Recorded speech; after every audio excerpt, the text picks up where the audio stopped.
Fala, Ladenses, eu sou o Antônio Roseira, prometi e estou aqui cumprindo. Estou aqui com o Coronel Fernando Montenegro. Nossos caminhos já se cruzaram aí em 1900 e alguma coisa, não precisa falar, né? Nos cruzamos de novo aí pelo Krav Maga, eu como instrutor de Krav Maga, ele também se formou instrutor de Krav Maga. Mas se você falar 1900 já entrega muita coisa, né?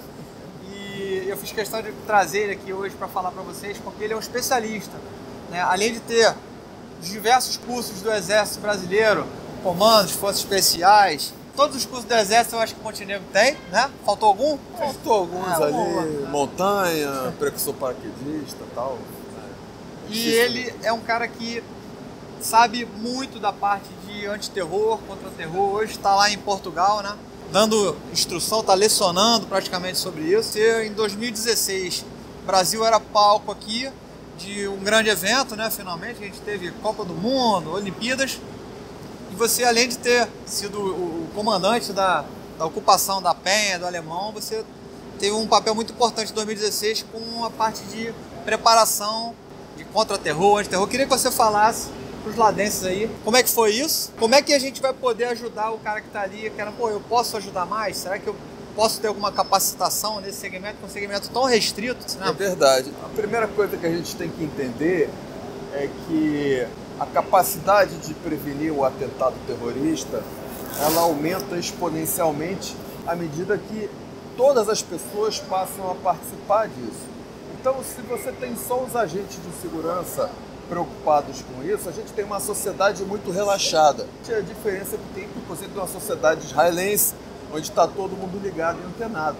Mas isso faz parte de um treinamento que as pessoas têm desde nova. Desde criança, de entender, né, que você tem que estar sempre ligado, que você pode vir a ser o alvo de algum tipo de evento ou de atentado. E nos países que são tradicionalmente alvo de atentado terrorista, como por exemplo Estados Unidos, Israel, Inglaterra, etc., por exemplo, no caso do terrorismo jihadista, né, ele atinge países que normalmente têm algum tipo de combate com a jihad, com o islamismo. Já então, tem uma semântica ali religiosa, exatamente. Né? O terrorismo também é um conceito muito amplo. No geral, o que se entende é que nos países em que esse tipo de problema ocorre, as pessoas elas acabam tendo um processo de conscientização desde cedo.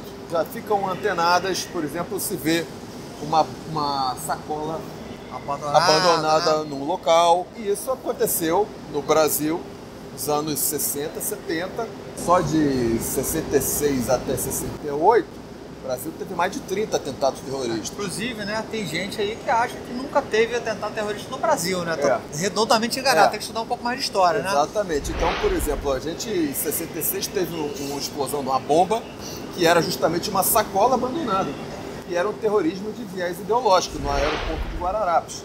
Depois tiveram carro-bomba arremessado sobre quartéis do Exército, foram pelo menos 6 aeronaves sequestradas, desviadas para países com viés ideológico contrário, teve assassinato seletivo, teve atentados, etc. Então, o Brasil sim, já teve uma época que teve bastante atentado terrorista aqui, e depois a gente tem que entender o conceito do país palco, ou seja, um país alvo de atentado terrorista é um país que normalmente os seus símbolos eles acabam sendo associados como alvos para grupos terroristas. Quando teve o ataque à delegação israelense na Olimpíada de Munique. Né? Então, o alvo era Israel. Naquela ocasião, a Alemanha foi o palco.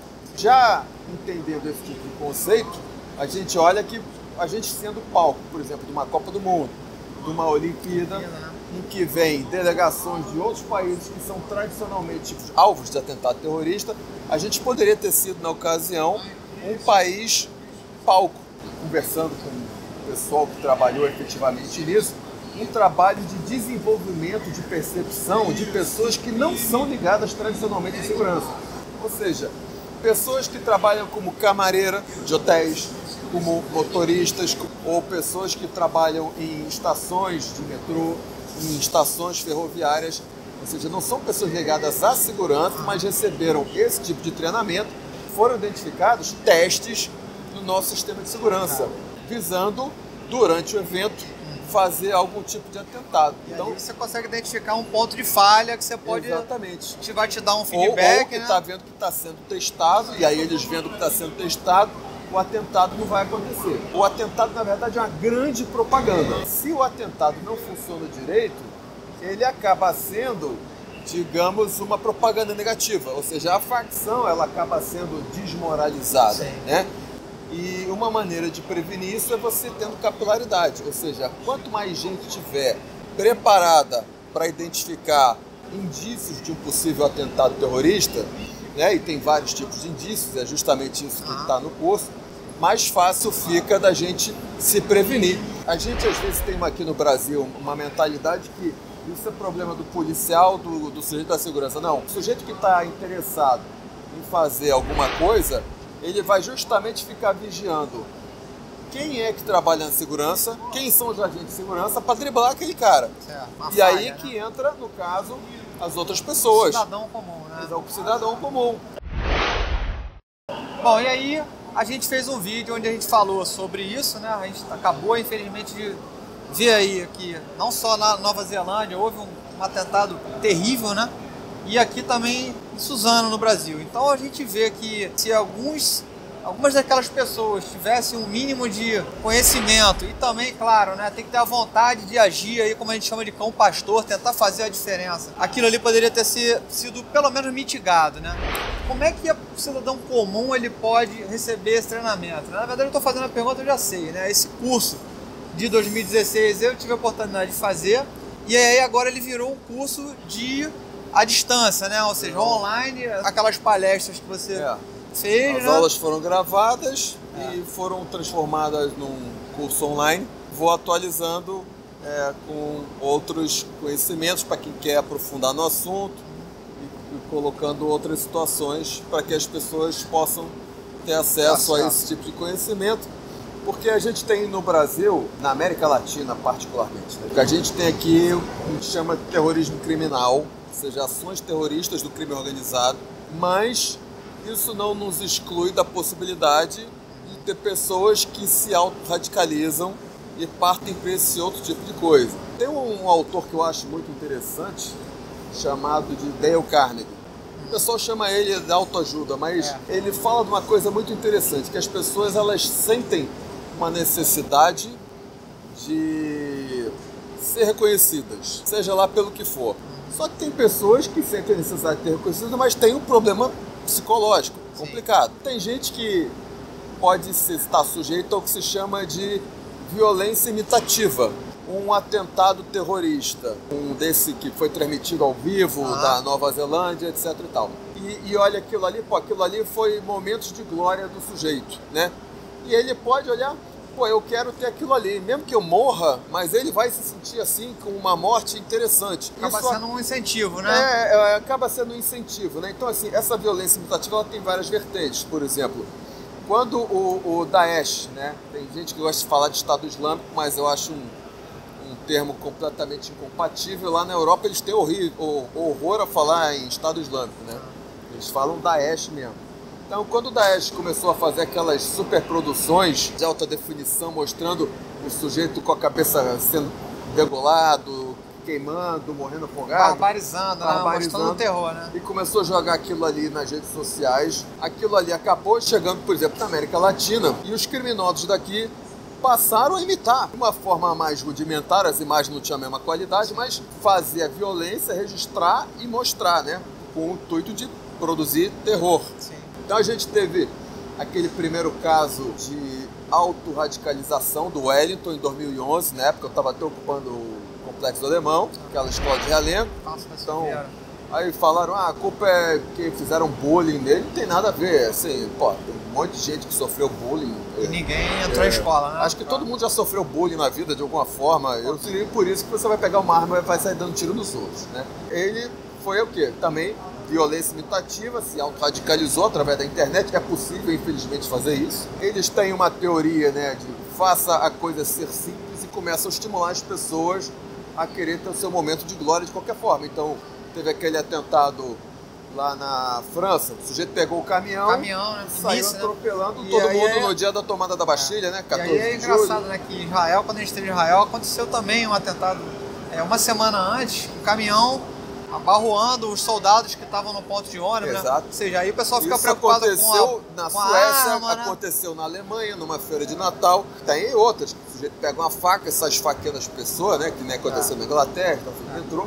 Então tem várias vertentes e as pessoas têm que ter noções de como se protegem disso. Eu acho até que o curso, né, ele, além de ele passar esses conhecimentos para o cidadão que está aqui no Brasil, mas também, com certeza, amanhã o cara está viajando para o exterior, ele vai também ter essa percepção lá, né? O cara está vindo para a Inglaterra, agora eu acabei de ir para a Inglaterra lá e a nossa orientação foi a evitar alguns lugares, ou seja, é como se estivesse indo para um país, sei lá, uma Síria da vida. Eu até estranhei isso, né? Só vai para a Europa, mas recebe esse tipo de alerta, né? Então, ou seja, a conclusão que a gente chega aqui, o importante é a gente estar preparado, seja aqui no Brasil, seja lá em Portugal, onde você está, ou qualquer outro lugar. Exatamente.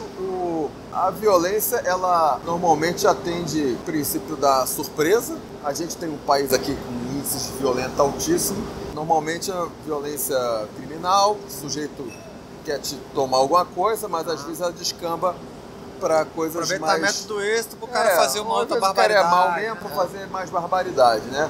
Então a gente tem que desenvolver alguns tipos de anticorpos para isso.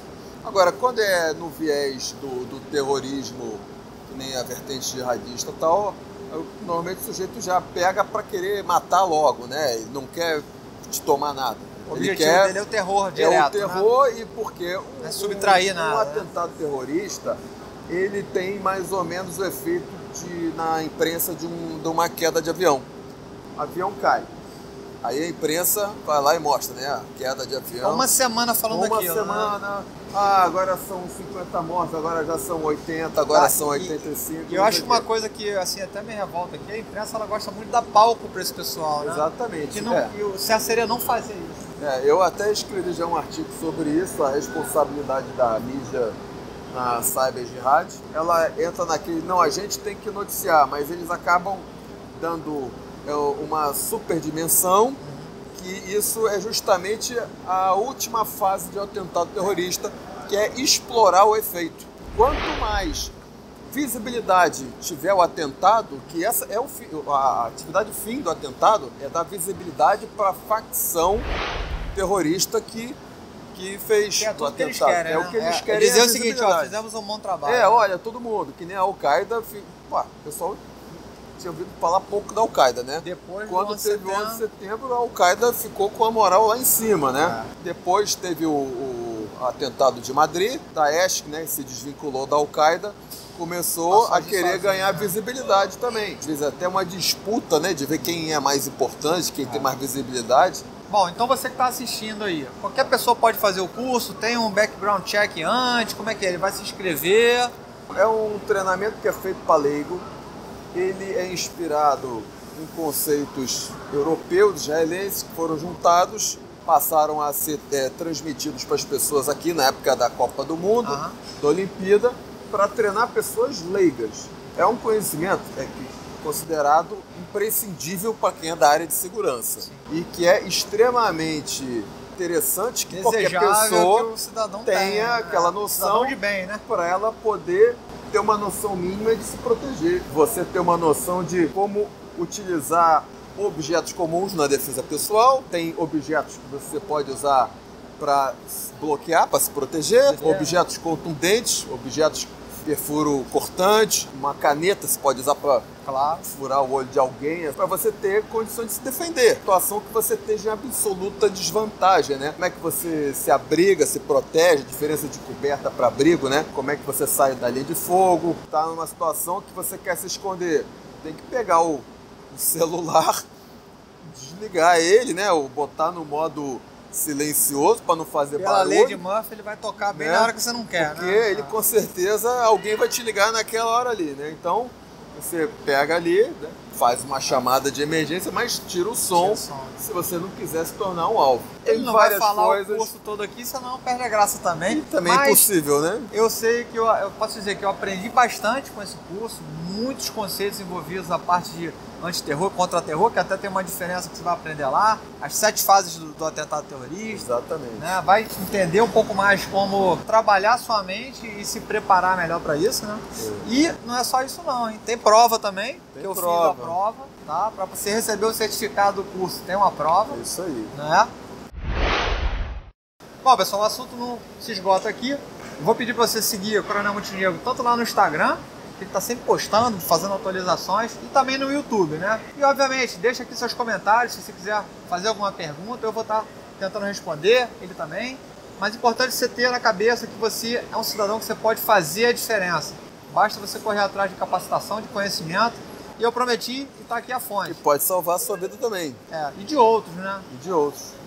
Quem sabe uma próxima geração aí a gente vai ter aí um país totalmente diferente do que a gente tem hoje, né? Exatamente. E se o pessoal tiver interesse em que seja realizado mais um curso presencial, manda mensagem e a gente vai fazer a reunião das pessoas. Quando vier no Brasil de novo, a gente pode tentar fazer, porque essa turma que eu... E atualizar, de repente, Não, né? e atualizar, analisar outros atentados, né? Essa turma veio gente do Brasil todo, quando foi feito, tinha um monte de aluno, então veio gente do sul, da Amazônia, do Nordeste. Né?